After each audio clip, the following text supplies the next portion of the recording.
What's up, everybody? You're listening to episode 11 of EBPR, Everything But Politics and Religion.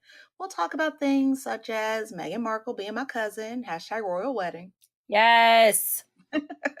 holiday shopping, of course, Yes. mommy makeovers, nip and tuck. Yes, honey. Yes. Right? Okay.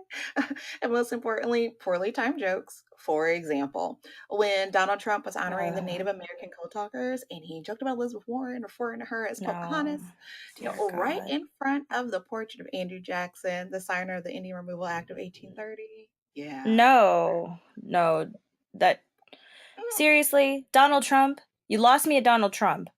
But the Native Americans, code talkers, Pocahontas. Exactly. You lost me. Oh, God. No, you lost me at Donald Trump and then making jokes. And then as soon as you said Pocahontas, I knew it was a wrap. I knew it. Okay, so I guess we're not going to talk about that today. Nope. Hell nah. Not today. Not ever, but especially not today. Fair enough. Okay, anyway, today's podcast is brought to you by Audible. Get a free audiobook download and 30-day free trial at www.audibletrial.com/EBPR There are over 180,000 titles to choose from for your iPhone, Android, Kindle, or MP3 player. Today's podcast is also brought to you by Texture. Enjoy over 200 magazines anytime you want with the Texture app. Start a free 14-day trial by visiting EBPRPodcast.com/texture. I'm Jasmin. And I'm Dez. Let's start the show.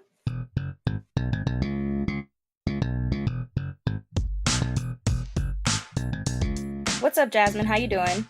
I'm okay. Life living life. How about you? How are you doing? Girl, I feels that.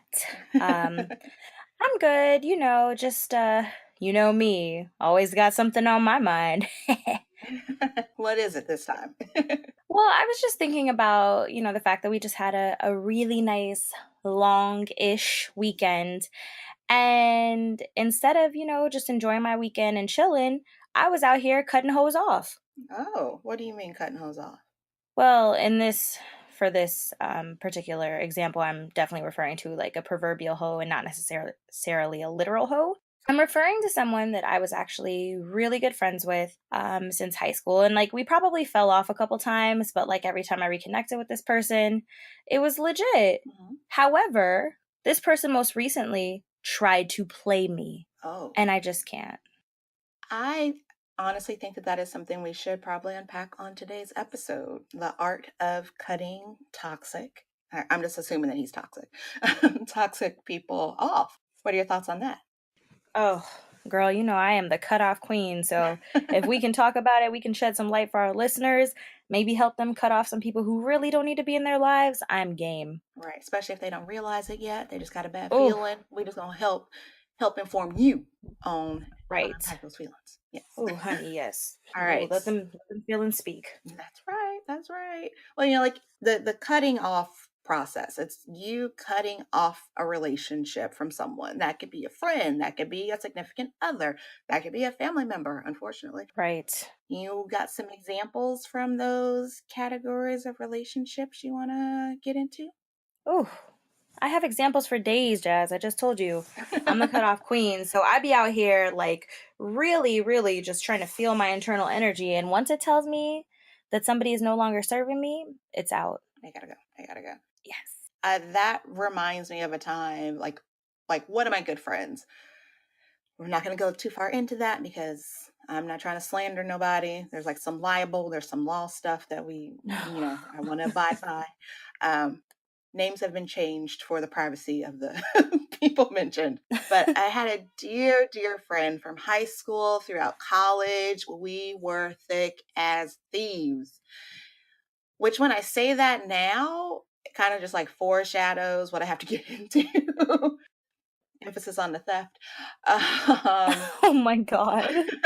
But yeah, like I had a good friend who was interning at a place where she had access to like money, and it was a big weekend, like partying, and we were gonna like make moves to get out there, and we're gonna be dressed to the nines, hair was gonna be laid, we're gonna be in the flyest of cars. Like this is Indiana, so you know how Black Expo be. Oh girl. Right. Right. This is already like a red flag because people will do the craziest of things to stunt for Black Expo, Mm. including steal from their employers. Oh God, no. So I'm not gonna say that I'm like pretty well connected, but like I know people in indie who are connected, who are visible, who are public figures, and my good friend at the time worked with these people. So Oh shit. as she was wrapping up her time at the company, she of course still had access to monies, and unbeknownst to me, she had taken money from that employer when we were preparing for the weekend, and she was just like, I'll buy this, I got that, don't worry about this, girl, money ain't a thing, boop, boop, boop. She said that she got this money from a boyfriend. Like, I knew her boyfriend at the time. I was like, oh, okay, I didn't know he was rolling in dough like that, but okay, girl. Right. I had given so much to her, so I was just like, I didn't, and we'd given so much to each other, I didn't think much of it. Right. We go through the weekend. We're not going to talk about how that weekend went, but just know that money had been spent and I thought nothing of it. And now I'm an accessory to a crime. Holy cow. But I get a Facebook message from one of the visible public figures who worked at that company who had asked, like, oh, hey, I see that you are friends with this person. Do you happen to know how I can reach out to them? Because we are missing a large sum of money. And she was the last person to have had access to it. And not saying that she did it, but we just want to ask her some questions. And I'm just like, Nah. here's the contact information that I have. I'm sure that it's not that. Like, that can't be, but you can talk to her. It'll be cleared up. She's not that kind of girl. Oh God. And then I start putting things together. We were broke as a joke, like days before the event. We come into some cash. She kind of abruptly leaves that job. Come find out her and the boyfriend had already broken up before this weekend. So there's no way that he had just like dropped her off with some cash and then they went separate ways. Like, Nah. I was like, oh shoot, this is a red flag. Asked her about it. She didn't come clean to me, but of course, like I got my spidey sense was tingling, just like, okay. Fast forward to after college, before I leave for New York, have wisdom tooth surgery. And no, this is still in college. Yeah.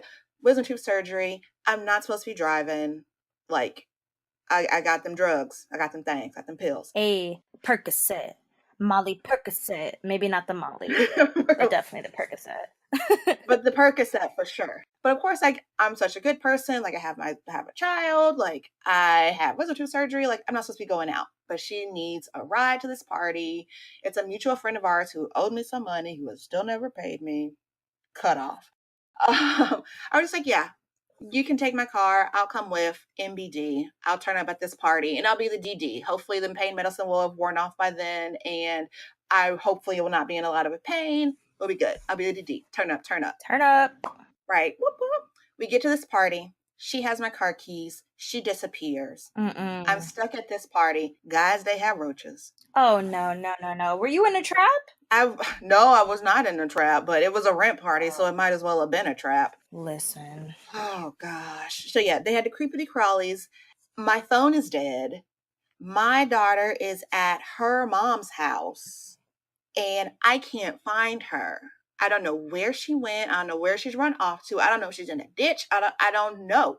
But I know she has my keys. And I try not to get anybody in any trouble. I try not to overreact. I try to just like chill, be zen, spidey sense still tingling. I'm sleeping on a couch, batting off roaches. Gross.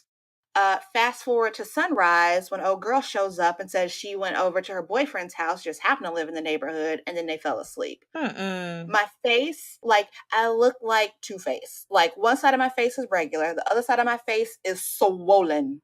Like, so big. Because, again, I had just had wisdom tooth surgery. And I had no Percocet. Molly Percocet. Dear God. So, yeah. So here is where I knew that I needed to cut this person off. Because she put me into this situation where I was stranded. My child was in a place where she did not have the things she needed for an overnight stay. There weren't extra diapers. There wasn't extra food. Like, there was nothing. And the mom had places to go Sunday morning. Oh no. See, now she's playing fucking games. Playing fucking games.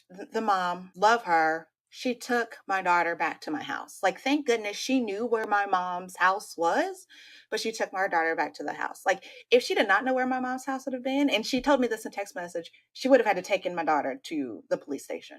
Get the yo, dead ass. Yeah, that's how I was kind of like, all right, bigger red flag, because my child is an angel. She could have went with you where she was going, but mind you, you didn't have a car seat because you weren't supposed to be taking my child anywhere. That's how I know I need to cut somebody off. You are already playing with my livelihood, my health, surgery, my car, my monies, the legality. Am I accomplice to a crime now? Like, for real? Like, no, you don't care about me at all. So I, right then and there, cut off.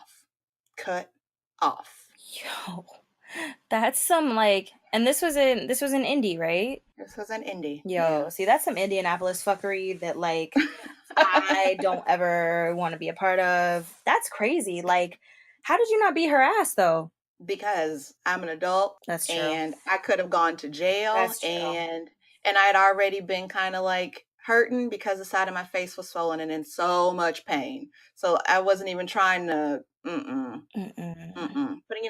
I had to be the bigger person. And like, for my own livelihood and for my daughters, I just needed to walk away and just let it go. Oh, Lord. Gotta let it go.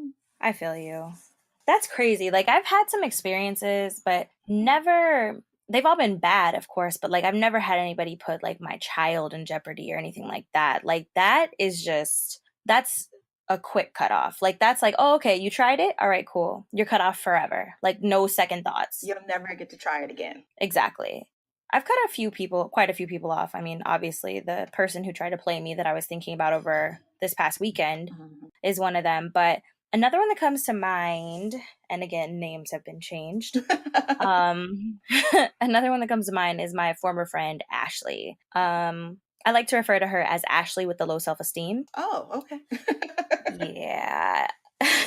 And like, there's so many reasons for it. So a little bit of backstory about Ashley. We met when I was 22. We met when I was 22, fresh out of college.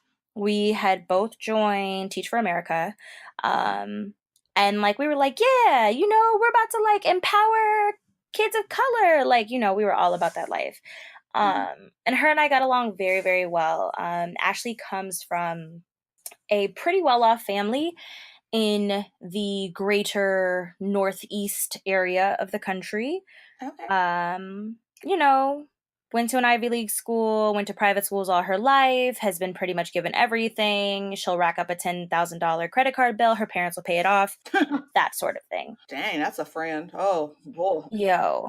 Yeah. I mean, that probably should have been the first. As soon as I found that out, I should have cut her off, because it was like, yo, you're irresponsible and you live off mommy and daddy's money. But, I was like 22, so I'm like, whatever. Like, everybody has their shit. But the thing with this girl is that, and it just got worse and worse with time, I started to notice that she had really, really low self-esteem. Now, she was not an ugly girl by any stretch of the imagination, but she would put herself in situations and do things that really showed who she was and really showed that she was not comfortable in her own skin. For example, she was always on her phone because she was always on Twitter, always on Instagram, like taking selfies, doing the most, like very, very full of herself.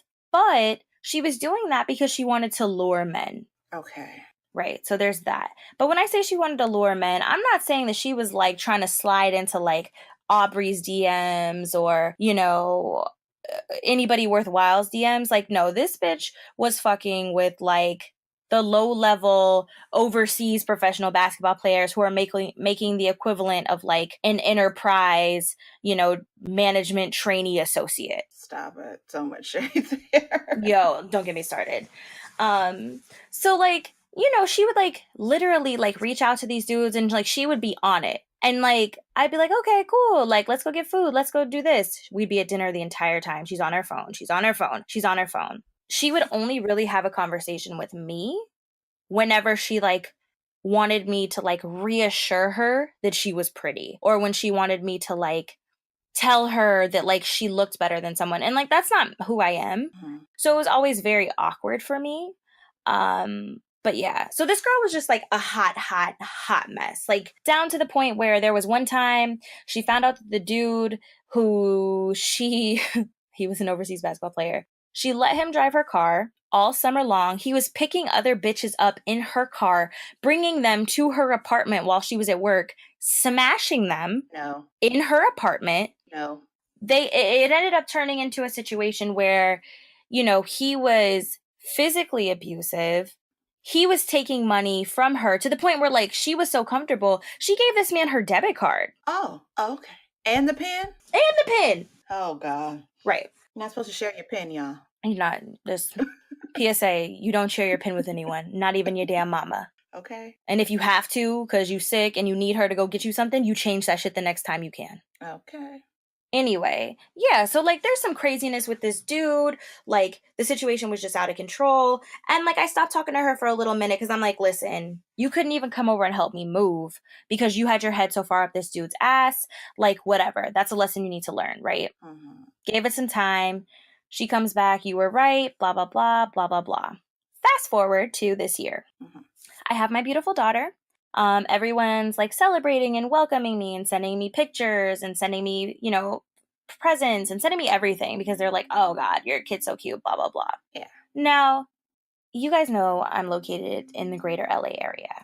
This bitch who lives in the Midwest, I'm not going to get specific, but she lives in the Midwest, flies out 3 times to LA. And I don't get so much as a text message, but this is somebody who calls me her best friend. Red flag. Right. Mm-hmm. Yeah, major red flag, especially when I only know you're in LA because I see it all over all your social media. So the second time I called her and I was like, yo, you definitely came to my city and you showed no love. She's like, oh, I'm so sorry. I was there for an interview, blah, blah, blah, blah, blah. But hey, like, look at this guy that I'm dating right now. Like, do you think that he's into it? Like, can you look at his page and tell me what you think? Like, do you think he's a player? Blah, blah, blah. So it's like, again, you just want something from me. Right. Okay. That's whatever. I didn't respond. About 3 weeks later, I see this bitch is in LA again. Huh. Okay. Nothing. So this time I just did what I do. Mm-hmm. Sent her a message and I was like, hey, Ashley, I really hope you find happiness one day. Oh, no. Not the breakup text. Listen, I am the queen of like texts and breakup text. I sent her this message. I'm like, I hope you find happiness one day. It's really unfortunate that you don't know your worth and you're chasing it in places that it can't be found, specifically men. However, I can no longer allow you to drain the energy from my life. I wish you nothing but the best in your future endeavors. Take care. Hit that little icon next to her name, block that shit, went to every single social media platform, block, block, block, block, block, block, block. Block, block, block. H&R block. Exactly. Block, H&R block. But yeah, because like I'm just like, listen, like our friendship, it was very tumultuous in the sense that it was always very one-sided. Mm-hmm. You know, it was always very much, oh, I can't wait to see you. Oh my God, I love you so much. And like she'd like fly me out from like New York to visit her. Oh. Yeah, she might have been my sugar mama low-key, but she'd fly me out to New York to come see her, and I'd be like, oh, it's gonna be great, like, you know, like we're gonna have quality BFF time, my naive ass. And she just wants me to like sit there and like just asinine requests, like, can you retweet this thing that I tweeted so that like I'm passively aggressively subbing someone, but it seems like my friend did it. And I'm just like, no. So she was never there for you in your time of need? No, never there for me during my time of need. She also, girl, there were so many things wrong with this bitch. I should have cut her ass off a long time ago. I'm so sorry. But at the same time, I'm glad to hear that I'm not the only one who's had to cut friends off. That's for sure. Oh. Our little rendition of block, block, block. It just reminded me of like, so just to put myself out there, date myself. Oh, Facebook came to my college in 2005. And that was like right after I graduated from high school. So I have like all my high school friends on my Facebook and all my college friends on my Facebook and friends from like all over my life on Facebook. And the people that you had like gym with in 8th grade, they sometimes turn out to be terrible people. And they really let you know that on Facebook. Yeah. And let me tell you, the stuff that would come across my news feed about things that we cannot talk about because this is EBPR, everything but politics and religion. But like, I block them all.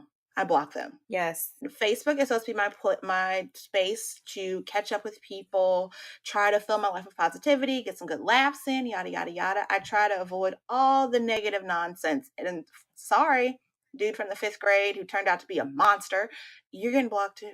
Yes. Yo, I can't even tell you. I don't even unfollow anymore. I can't even tell you the number of people that I've blocked on Facebook because I'm just like scrolling and I'm like, oh, Tiara had a baby. Oh, look at Brianna's kid. Oh, why do you have a Glock and a stack of money in this picture? Why do you have a Confederate flag next to like a roll of rope? No. Right. No. Yo, like it's just I can't even believe the stuff I see. And then I'm just like, yo, seriously? Or what's even better is like, and it always happens around election time, because you know, I have some of those lovely Indiana folks on my timeline too. Yes, you do. Where people are like, yeah, and you know, if Obama's really from this country, and then I'm just like, ooh, son. That's again. We're towing the line right now with the political talk. Okay. Whew. Okay. We gotta bring it back. They'll say just some things that are just like, you're better than this. We had the same education. We had the same access to the internet and encyclopedias and books. Like, you're better than this. Or at least you should be. At least you should be. You're choosing not to be. And because of that, I'm going to have to block you. Girl. Yes. All right. Enough of our friends. Friends you can keep at arm's length. You keep them over there. I want to know about relationships that have that mid-relationship you've realized not only do I have to break up with you and unfollow you, but I need to block you. You just need to be cut off. Do you have any examples of that? Well, I mean, I did just stop talking to this Nigerian boy the other day, but wait. You mean something a little more serious? Yes. Yeah. So the one that comes to mind for this one is how do I want to refer to this one? Fuck it, I'll say what it is. He's a fucking Jamaican Sagittarius. Okay? That sounds kind of like a stereotype. Can you elaborate more? I'm loud, okay? I'm Caribbean. I can say what I no. I'm listening. Linda's listening. Come on. So listen, Linda. I'm a Pisces first and foremost, which we've already established. So realistically, I don't think that I'm made for anybody at this point, but especially not a fucking Sagittarius, right? Like, I'm a feeler, I'm a thinker, like I'm emotional. Sagittarius are just like manipulative and terrible people and all about themselves and self-centered and yeah. So like it just doesn't work. And on top of that, this dude was a Jamaican. Now like shout out to my Jamaican people. Like I love you guys. I'm not Jamaican, just FYI, but I love Jamaican people for the most part, but my track record with Jamaican men has been horrific. Like horrific. And that's just been since I was little. Like, seriously, like... Wow. I mean, yeah. Like, I remember playing with, like, little Jamaican boys at school, you know, and it didn't work out because they always got something to say or they're talking about my forehead or something. So, like, this has been a lifelong struggle. And I should have known that this wasn't going to be for me when I found out that he was a Sagittarius and he was Jamaican. Those are 2 red flags waving simultaneously. 2 red flags, but no. This relationship with this person was the worst relationship I've ever been in. It was emotionally abusive. It may or may not have been physically abusive. It was the type of relationship that has you cracking wine bottles on the counter and chasing somebody down the street. That might not be a normal thing for most people. No. I only see that in movies. Don't really hear about that in real life. What?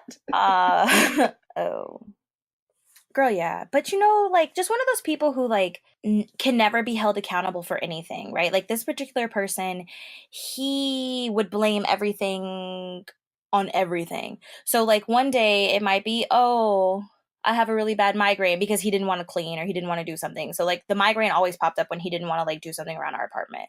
Or, oh, I'm treating you like shit today because my ADD medication got recalibrated and blah, blah, blah. Well, you treat me like shit every day. So like, not really sure what you're talking about. Every day is recalibrated. Exactly. Like, you know, so it's just like it got to be really, really, really bad. I mean, like this whole situation, it's my own fault because I allowed a lot of things.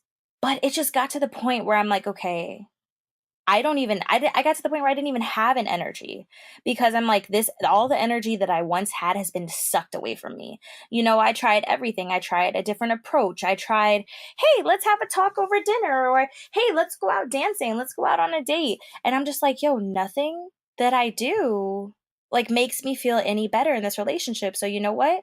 I got to cut this motherfucker off. And when I did, he proceeded to stalk me for a little bit. Also not normal. And track me down at my next 3 to 4 addresses after the one that we lived at together. And yeah, you know, but now, even when I find myself feeling like extra hella lonely and I'm like, man, it'd be really nice to have somebody to cuddle up to, I think about that relationship and I'm like, you know what? I'm good. I'm a strong, independent Black woman. I don't need no man. I may want a man, but you know what? I'm going to clean my room. I'm going to do something productive, and I'm not going to get myself into that type of situation again. That's right. Damn. What about you, girl? Well, also kind of along the same vein, a bad relationship. I'm not going to attribute it to astrological signs or nationalities. Oh, shade. You shaded me. Not at all. Like this one, I can't attribute it to it because I am of the same product. Birthday's not the same, different astrological signs. But his thing was just like repressed emotion and different. Oh, I want to be mindful of my words. A different upbringing. Okay. So he's an only child. Okay.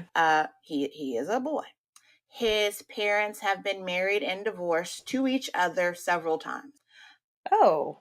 During his time of having memory. So he remembers his dad being there and he remembers him being broken up, and he remembers his dad like having another girlfriend and having another kid and his mom having another boyfriend, and then and they got back together and they got married and they got divorced again, and like, so that's messy. He's seen it all and he's been there in the audience for all of that. So I can only imagine how that has manifested on him and how that affected him as a child. But he was very honest in saying that he does not do well with being reprimanded or being told what to do or if he is doing something wrong. And he's been that way all his life. Great guy, great on paper. Mentioned him in an earlier podcast. You guys have fun trying to find that. But during some intimate times, another thing, he has low self-esteem. Yeah. Which is fine. Like I think there are parts about us that all of us are self-conscious about, unless you are completely 100% in love with your body, and screw you for being awesome. But well, actually, no, I'm just kidding. Yeah, I got some places that can be nipped, tucked, and sucked, and you're not going to see those in public. That's for sure. But he had that too, and so during intimate times, he was a little self-conscious about his smaller partner, and he would just get so wrapped up in performance, he would just completely zone out with what the rest of his body was doing, and that would result in him being like, he would do some things that would physically hurt me, and not like in the sexual area, but like in other places. Like there would be headbutts, there would be biting, there would be like, whoa. Yeah. Run that back. Yeah. Headbutts? Yeah. Like to just be completely in the sexual in and out, if you can see my hands right now, like the back and forth, that he would just completely uncheck with what the upper half of his body was doing. And then I am being pummeled. Oh, no. Full on pummeled. No. Which, some people might be into it. I'm not. especially when I'm saying like, God. stop, no, ow, hurts, blacking out, I'm seeing stars. Like when I'm doing all that a girl can do to save herself from this assault. So I've already had like my own history of like domestic abuse and emotional abuse, like all the abuses. Right. So it's already something that I don't play with. I do not fuck around with that Right. at all. But at the same time, I do understand that people have their own internal issues. People have their own sexual needs. Some people are into all kind of things. This is Seattle. 50 Shades of Grey this was the setting. So I know some people might be into some things. So, I said, just like, like, let's talk about what just happened here. While you were somewhere else, not here in this room, the rest of your body was doing things to me that I did not consent to. Right. Is that something you are aware of? Has anyone else ever told you that? Is that the reason for previous breakups? Is that something you need to reach sexual satisfaction? The answer always no, no, no. I'm sorry. I don't know what's going on. Yada, yada, yada. Who knows? Whatever. And I made it very clear, like, I already have a history of this. I'm too old for this, especially if it's something that you don't need. This just tells me that you have something else happening internally and you need to address it. Right. Don't let this happen again, seeing that you have now communicated to me that it's not something that you need for sexual satisfaction. What happened?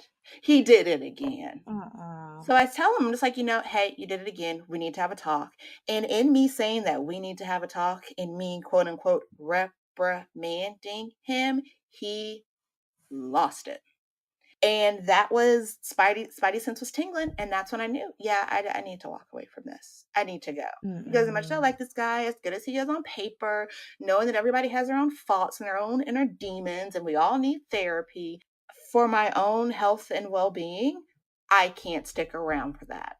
And he is not investing in me what I will need to invest into him for him to get over this hump. And I may not live to see that point. That's a lot. Yeah.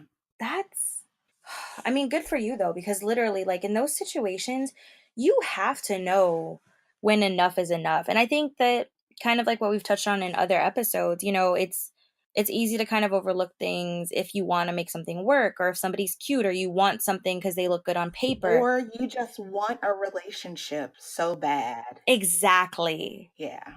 Exactly. But there comes a point where it's like, you know what? That's not enough. Like, that's not enough to put up with bullshit. Yeah, especially, bullshit that you don't want to take responsibility for, bullshit that you don't want to work out, you don't want to get to the bottom of. Like, no, can't do it. Got to walk away. And, if our listeners out there are dealing with a similar situation, or they see it on the horizon, just take my example as the lesson and learn from it, and just don't even put yourself in that situation. Because you could save yourself a lot of like bloody lips, looking like you ran into a doorknob. Like, avoid it all. Trauma. Like, avoid it all. It's never going to be worth it. Wow. Another PSA from EBPR. Thank you guys. All right, that's heavy stuff. And the good thing about relationships, it's up until you have some kids, you are just choosing to be there. There are no ties. There's no blood relation. Girl, please. You could have some kids and they still ain't got to be no ties. What's good? Touche. I got a few of them stories too. Touche. Ooh. Yeah. Oh, that just came out of nowhere. You want to get that one off your chest too? Nah. Not today. That's going to have to be a whole episode. Right. For the future. Stay tuned. Ooh, Lord. On the flip side, there are relationships with people that are family, that are blood relations. So you can't really cut them off and never, ever, ever see them again, minus a restraining order. Like, there will be family functions where you will run into family and you may not want to deal with them at all in any way, shape, or form. Girl, yeah. Yeah. Do you have any examples or instances of you having to cut off the people you can't really cut off? Well, so I do. However, I don't think that there's really I can't really cut them off, like, because I don't think that realistically, I don't think I'll ever see these people again. And if I do, it'll probably be at a funeral. Family reunion? And probably one of their funerals. Oh.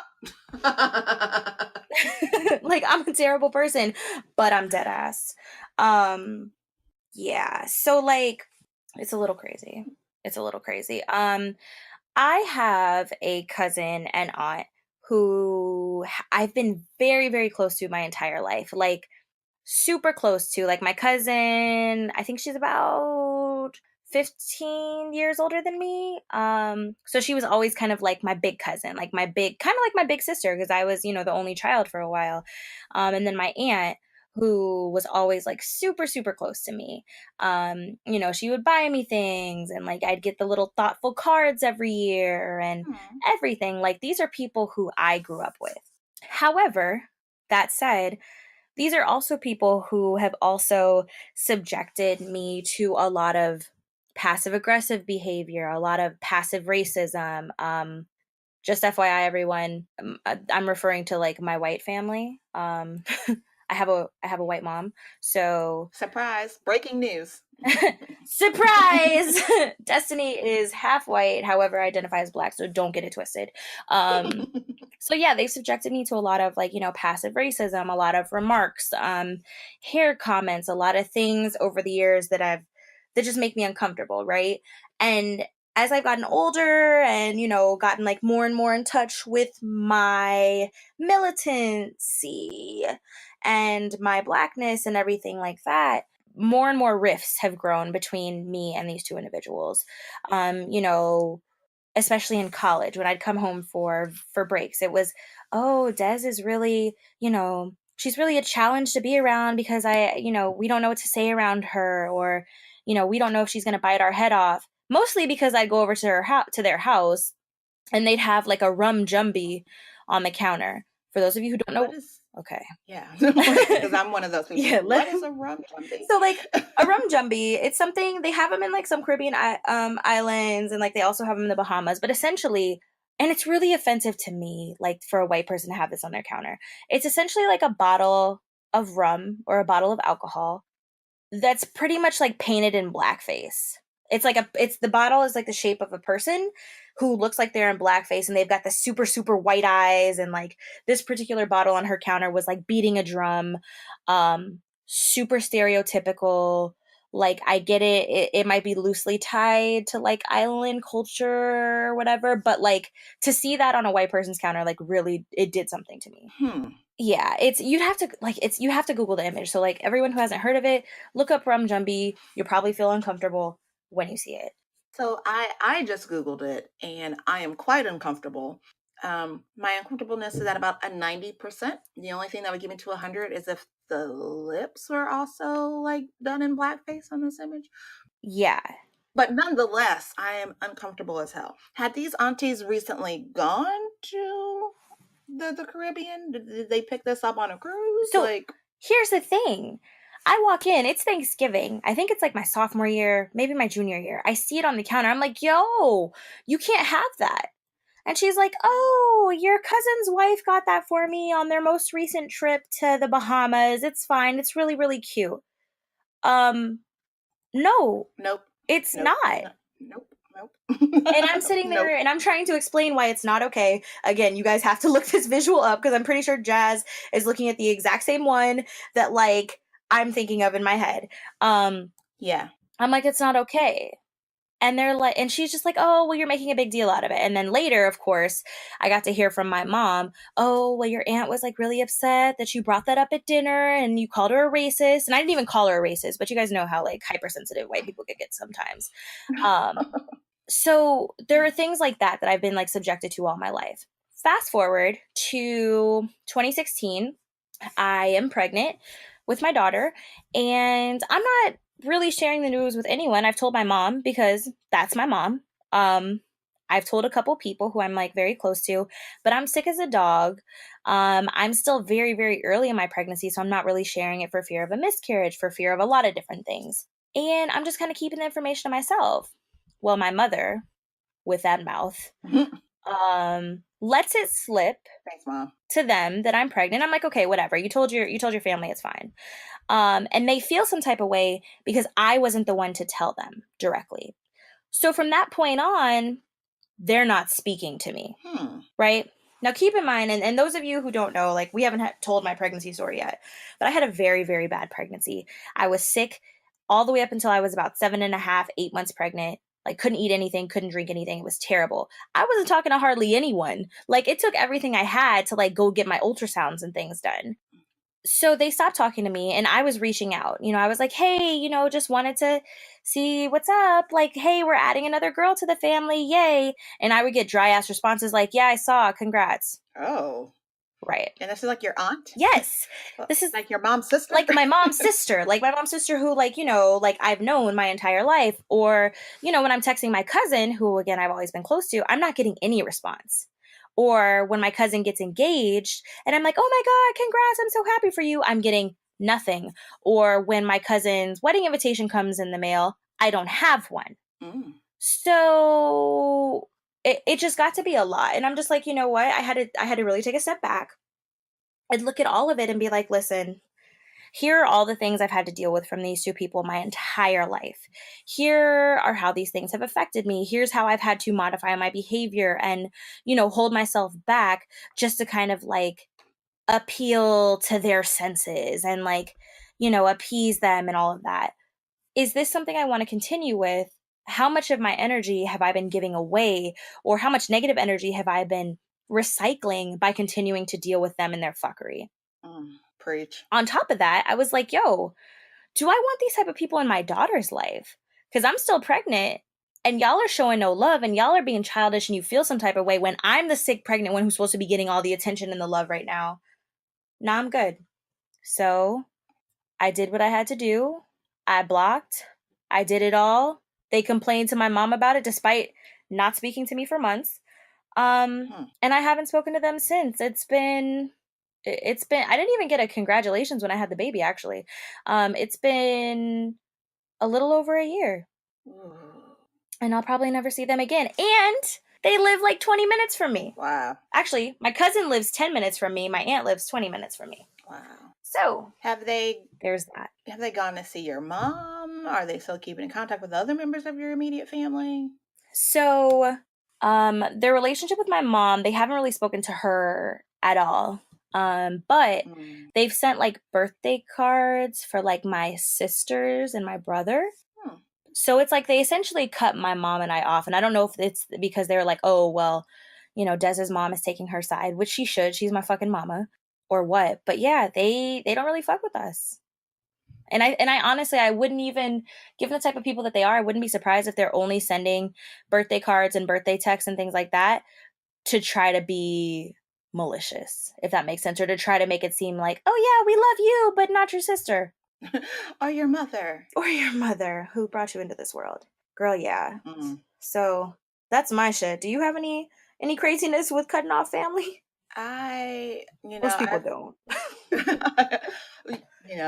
I've seen the movies, the Lifetime movies especially. And I've considered myself lucky to not have had to cut off any like blood relatives. So yes, knock on wood, because there's always still time. Right. There's always still time. Yeah. So yeah, no family to my knowledge that I have had to cut off, or my mom has had to cut off before I came about. So lucky. Praise hands up. Yes. Woo, man. And I always feel so good to like tell these stories and just like share our similar experiences. Well, yeah, especially when, I mean, like the common theme in all of these stories is just knowing when to cut people off, when to cut something off, when to get rid of things, when to stop doing something that no longer serves you. That's right. Or is not even like no longer serving you, but is doing a disservice to other people. Yes. Yes.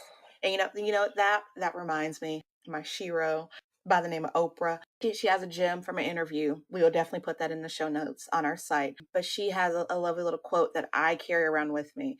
You have to take responsibility for the energy you allow brought into your space. You align yourself with friends, significant others, family members, and if they're negative, they're toxic, they stealing and thieving, you are continuing to allow yourself to be in their midst. You got to take responsibility and let them know and cut it off if they don't change their ways. Yeah. Another PSA. Gems.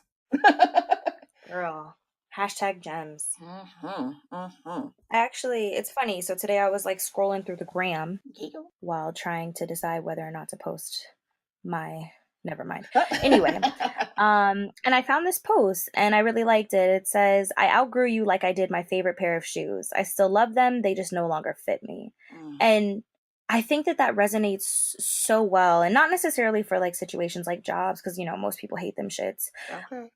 But like, you know, when it comes to like friends and relationships and like family members that you have to let go and cut off, it's just like, you know what? I have some love for you somewhere in me somewhere, which is why I haven't cut you off before now, but you don't fit me anymore. And I gotta let you go. But I gotta let you go. Yes. So Always. I was doing some research on this, you know, hey, and I came across an article that was kind of in opposition to my stance on cutting people off. Okay. Like, which is do it with a quickness. It's from an author named Jasmin Rogers. She wrote for Madame Noir, and she considered herself a serial cutter offer. Same. As am I. There's a badge for it and everything, y'all. But it was one of her editors, Victoria, who kind of helped put things in perspective for her as to why she should probably be less of a serial cutter offer. She said, and I quote, "Folks are human, and if you don't let them know how they're hurting you, they can't do better." Okay. And I was like, okay, valid. Okay, I'll give you that. Valid. Yeah. But now I have a question for you.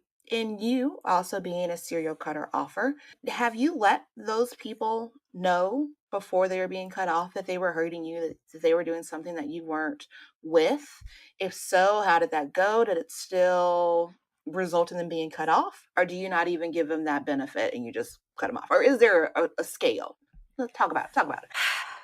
Okay. So, in the past, right, because I've been a serial cutter offer now since I was probably like 12. But like in the past, I would just be like, "Oh, what? You didn't invite me to go bowling this one night?" Cutting you off, not talking to you for 7 years.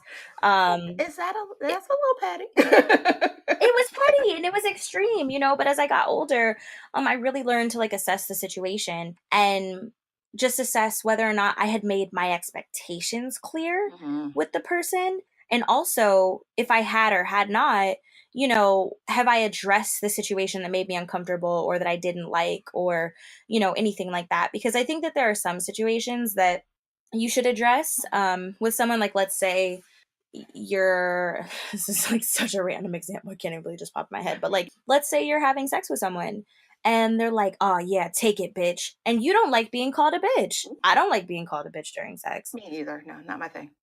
No, but like, if this is somebody who all the women they've ever done, you know, the nasty with have been like, "Yeah, call me a bitch, smack me," like, they might not necessarily know. So I think that situations like that, you can be like, "Okay, look, I need to understand why you're calling me a bitch, and also I'm not here for it." But I think situations, kind of like, to go back to your situation where you cut off your friend, yo, you put my child, like, you brought this situation, it, like, you could have like potentially harmed my child. Yeah. In some way, shape, or form. So on the scale of like, you can give me an explanation to you're getting cut off and I better not see you in the streets, that one, you're getting cut off, don't try to explain shit, I don't want to hear it, go find a fire and relax in it, because I'm trying not to tell people not to tell people to die. And I heard it coming too. I was just like, she about to kill him. She about to kill him. Yo, I can't help it.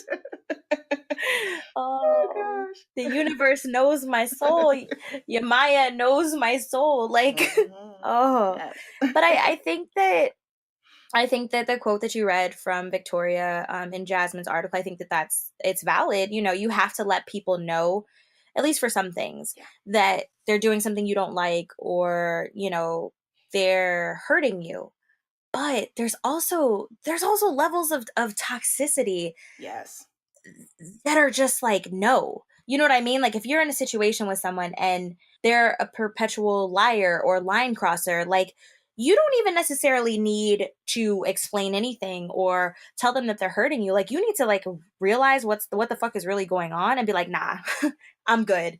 Because nothing good is going to come from that. I feel similarly. Like I try to give people the benefit of the doubt, especially if it's something that could be chalked up to cultural norms, Yes. the way you were raised, discipline, are you an only child, whatever the case may be. I try to give you the benefit of the doubt that you didn't know any better, but let me tell you what is and is not going to work for me, and let's find our happy medium. Like the guy that I mentioned, like the relationship that I had to cut off, like here I am, bloody lip and bruised cheekbones, and I'm having a full on like, let's sit down and talk about this conversation. Like, is this something you need? Where does this stem from? Why do you check out so much that your body does this? Like, I let them know, this is how you wronged me. These are my expectations for the future, that you will not do this again. Right. And then we can move forward from it. And the moment that it happens again, I'm out.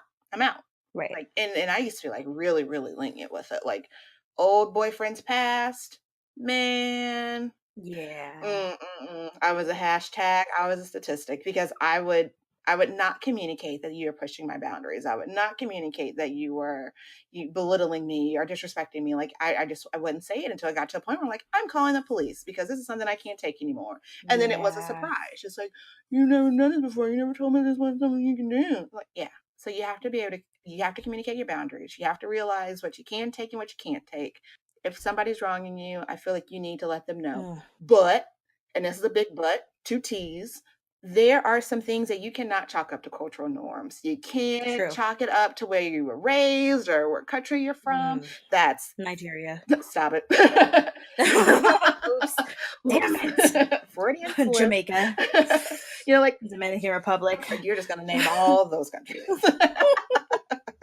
Nevis and St. Kitts. Oh, let me stop. I'm done today. But like America. I knew it. Like, it's coming. It's it. And the USA. There it is. Yes. But like, there are things that no matter where you go, they are wrong. And because I have a family, like I am a head of household, I can't be fucking around them streets like that with you. You should know not to associate me with that. Yeah. That's theft. That is something that's illegal that can get me put in a federal penitentiary.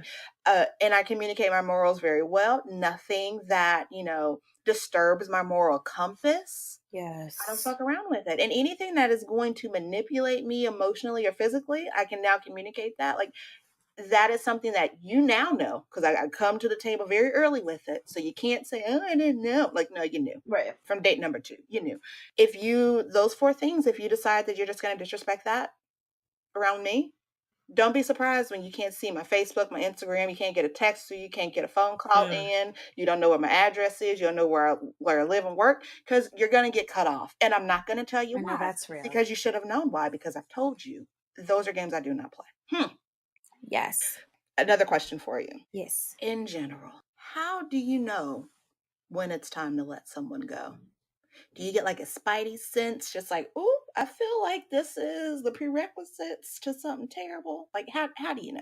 So, I mean, it depends, but typically I'll kind of base it off like how I respond to that person or their communication. So, like, let me just use this most recent example of I'm not going to give his ethnic background, Nigeria. I knew it was coming. But there, when I decided it was time to stop wasting my time with this boy, I just really assessed how I was communicating with him. So, like, when his messages came through, if I could just read them and be like, I'm not responding to that, or nah, I'm good, I'll ignore it. I was like, you know what? It's time for me to let that shit go. It's time for me to cut it off, because if it's to the point where I'm so bothered or I'm just irritated or annoyed to the point that I don't even want to talk to you like that, or I don't even want to respond to like the sarcastic shit you said or the made up shit that you said because you made up a conversation or a situation in your brain because you're fucking batshit crazy. Yikes. It's time to let go. Or if my initial reaction every time we communicate is for me to snap at you or snap on you, and that's atypical for me. Like, I'm a hothead, y'all, but like, I don't just be trying to go out here and just snap as soon as somebody says anything to me. So if that's my initial knee-jerk reaction, I'm good. Yeah. we got to work it out. Like, and by work it out, I mean, I got to cut you the fuck off. Do you think that that's just like a subconscious defense mechanism, that you just subconsciously feel something is amiss with this person, so you're automatically responding to them in a defensive way?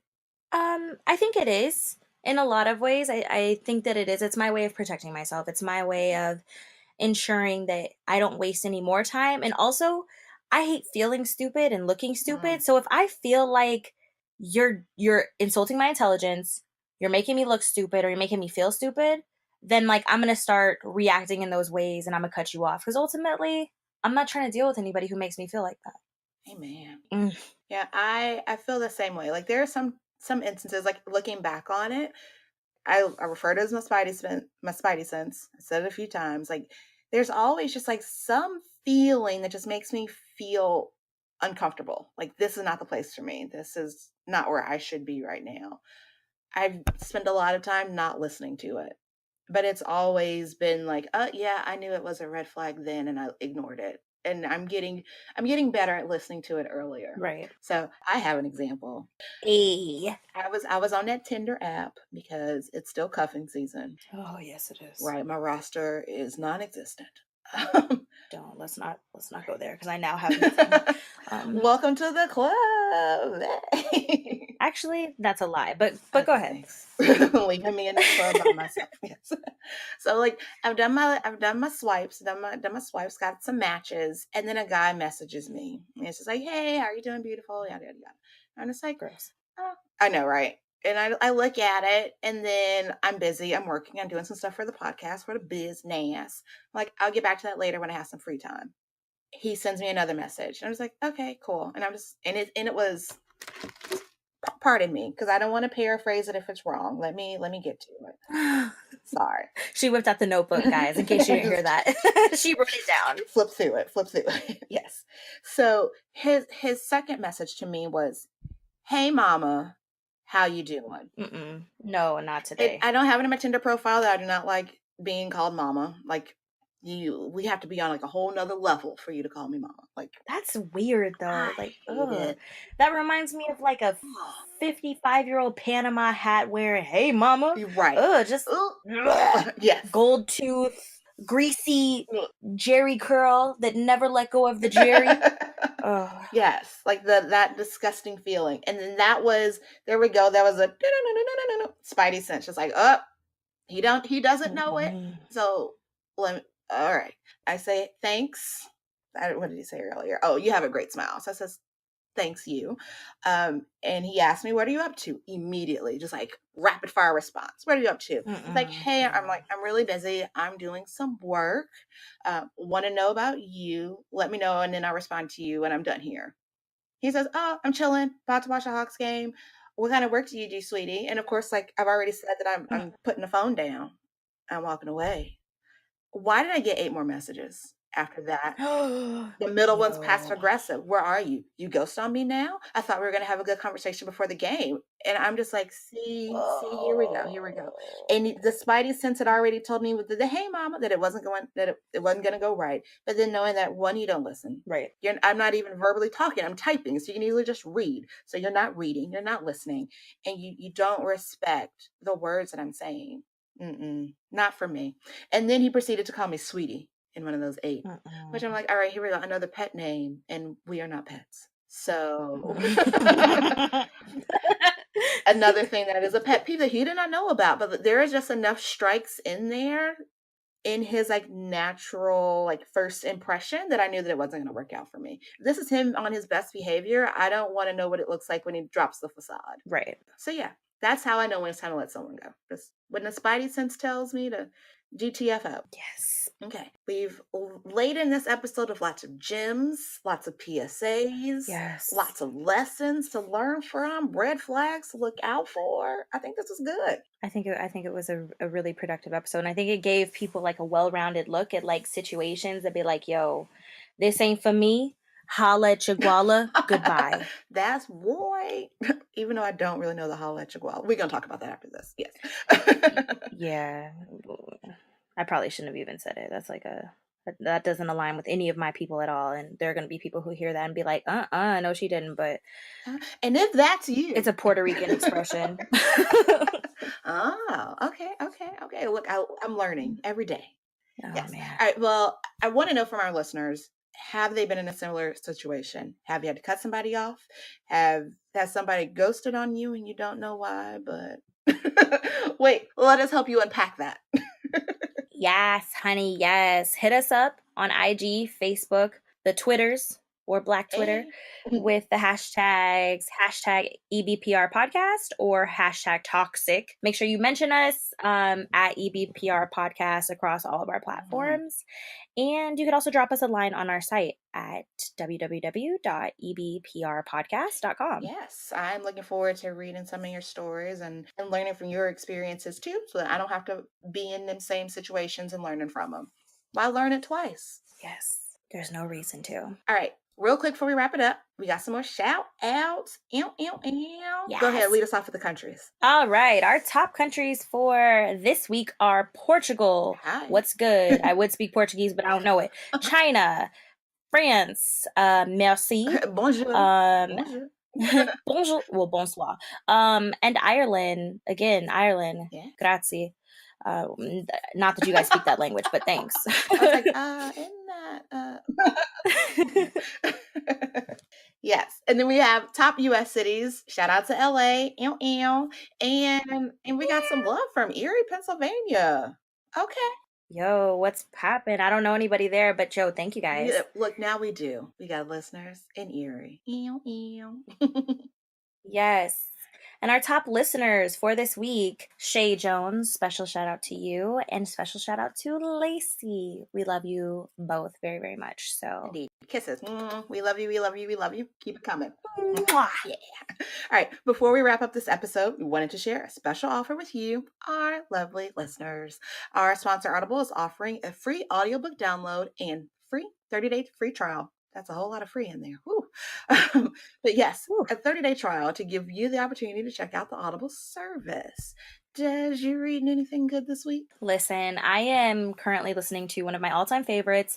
I've read the book. I've listened to the book multiple times, but literally I could play this over and over till the day I die. What is it? Their Eyes Were Watching God by Zora Neale Hurston. It's an oldie but goodie. It's a classic. Every time I listen to it, I just envision Michael Ealy playing tea cake, coming back from the near-death experience that him and Janie had. Like, I love this book, guys. If you haven't ever read it or listened to it, this is definitely one you want to look into on Audible, for sure. Yes, before you find the movie version with Michael Ealy in it, because I definitely want to find that, but I'm going to do the right thing and listen to the book first. Yes, please do. Please do. I am listening to I'm Judging You, the Do Better Manual by Levi Ajayi. I know, like, I've heard so many good things about this book, but I had not gotten a chance to give it a read and or listen. So I'm so thankful for Audible for letting us have the opportunity to give it a listen. All right. Yeah, I love her, so I'm sure that it's amazing. To download your free audiobook today, go to audibletrial.com/EBPRPodcast. Again, that's audibletrial.com/EBPRPodcast for your free audiobook. Indeedy. We also want to remind you of our special offer from our new friends at Texture. They're offering a free 14-day trial to use their service. Check it out at EBPRpodcast.com/texture. They have over 200 magazines, all available from their app. Take them with you without lugging around all those heavy episodes. Sorry. Did I say episodes? Issues. Those heavy issues. Oh, yes. Literally and figuratively. But actually. Yes. Okay. Thank you all so much for listening. If you're not already, be sure to subscribe to the podcast so you don't miss out on an episode. Yes, we publish a new episode every Wednesday. So if you need a little more from Jasmine, me, or my alter ego, D Money, check out our website, EBPRpodcast.com, or like I said before, hit us up on them social mediums. That's right. That is right. All right, Dez, until the next week. All right. Holla. Bye.